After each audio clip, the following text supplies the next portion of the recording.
Vong binuking ang estado ng relasyon ni Kim Chiu at Paolo Avellino sa It's Showtime. Muli na namang nagbigay ang ilang mga co-hosts ni Kim Chiu sa noontime show na It's Showtime ng mga clue patungkol sa kasalukuyang estado ng puso ng dalaga ilang linggo makalipas ang tuluyang pag-amin nito sa hiwalayan nila ni Sian Lim.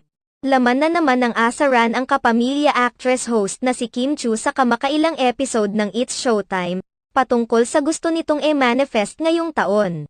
Naging laman ng usapan sa kamakailang episode ng It's Showtime ang mga gustong i-manifest nilang mga host ngayong taon. Subalit ang simpleng pag-uusap nilang ito ay naging daan para asarin nila ang Chanita princess na si Kim Chiu. Tinanong ni Vong Navarro si Kim Chiu kung ano ang gusto niyang i-manifest ngayong taon. Hindi pa man nasagot ni Kim ang tanong ay nag-react na ang ilang mga kasamahan nila sa show. Ayon kay Karil, tila alam na umano niya kung ano ang ima-manifest ni Kim